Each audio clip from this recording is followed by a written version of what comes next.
Hello everyone. आज के lecture में हम स्टार्ट करने वाले हैं वाणिज्य का जो प्रवक्ता चयन परीक्षा हुआ था 2016 में, उसके व्याख्या सहित पीवाईक्यू सॉल्व करेंगे हम यहाँ पर, और वन बाई वन उनका हम सॉल्यूशन भी आपको यहाँ पर प्रोवाइड करते रहेंगे। ठीक है, तो अच्छे से लेक्चर को जो है वो अटेंड कीजिए। पहला क्वेश्चन है हमारा इसमें कि the portion of uncalled amount of capital, यानी कि कैपिटल का वो पैसा जो हमने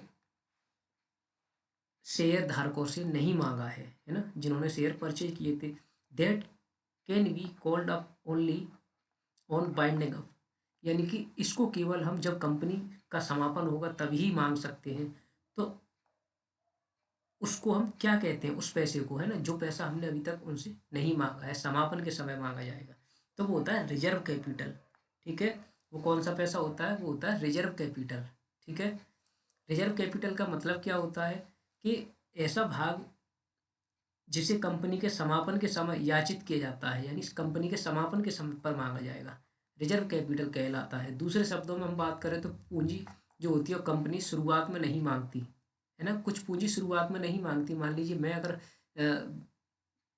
आपको 1 लाख रुपए के शेयर इशू करता हूँ और इसीलिए 1 लाख रुपए में से मैं आपसे 90% यानी कि 90,000 मांग लूँ, 10,000 जो मेरा रह जाएगा वो मैं कब मांगूंगा आपसे, जब मेरी कंपनी का समापन होगा। ठीक है, बात क्लियर है। क्वेश्चन नंबर सेकंड करते हैं, ऑन डिसोल्यूशन ऑफ फर्म, यानी कि जब फर्म का विघटन होता है तो पुस्तकों में जो नहीं लिखे गए दायित्व, जो अनरिकॉर्डेड लाइबिलिटी होती है, उनको हम जो वो कहाँ पर पोस्ट करते हैं। ठीक है, तो ऐसे दायित्व जो हमने अभी तक पुस्तकों में नहीं लिखे हैं और फर्म का समापन करना चाह रहे हैं हम, तो उस समय हम उसको रियलाइजेशन अकाउंट के डेबिट साइड में लिखते हैं। वहीं पर दूसरी बात मैं आपको बता दूं यहाँ पर, कि यहाँ तो बात करी इन्होंने लायबिलिटी की, वहीं अगर कोई ऐसी संपत्ति आपके पास है, ऐसी एसेट्स आपके पास हैं जो अभी तक आपके पास पुस्तकों में न लिखी गई है पहले से, है ना, और वो आपको टेबल के नीचे यानी कि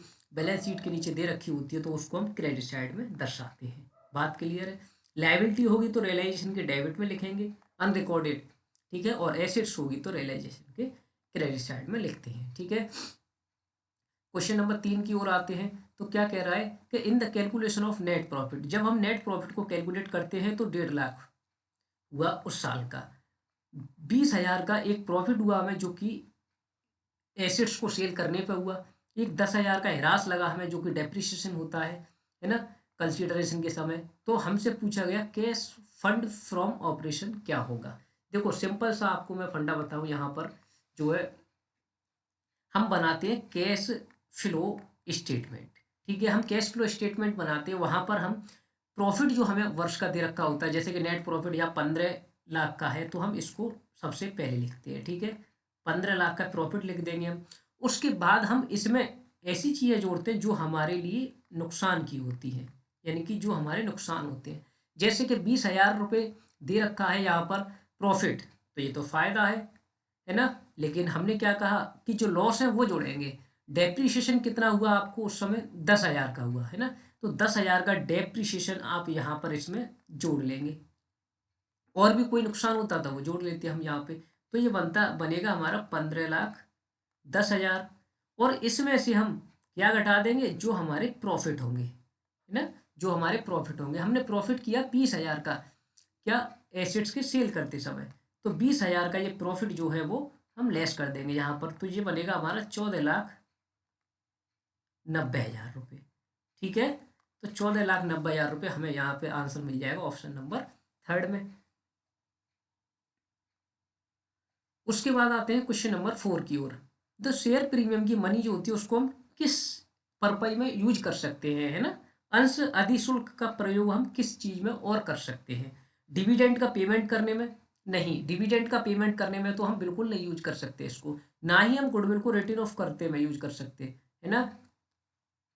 दूसरा है issue of fully paid up bonus share, क्या हम बोनस शेयर इशू कर सकते हैं इससे, बिल्कुल। जो हमारे पास प्रीमियम की मनी होती है, यानी कि जो हम शेयर 100 रुपए का शेयर मान लीजिए 110 में इशू करना चाह रहे हैं, तो जो हमने जो 10 रुपये एक्स्ट्रा कमा लिया यहाँ से, इससे हम उन शेयर धारकों को है ना बोनस शेयर इशू कर सकते हैं। ठीक है जी।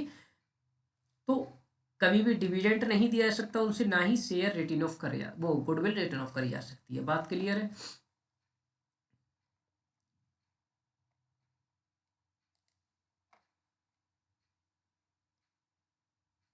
नेक्स्ट क्वेश्चन पे आते हैं। अभी 3 क्वेश्चन हुए हैं ना। क्वेश्चन नंबर 4 हमारा रहता है, क्वेश्चन 4 हो गया है ना। क्वेश्चन नंबर 5 पे आते हैं।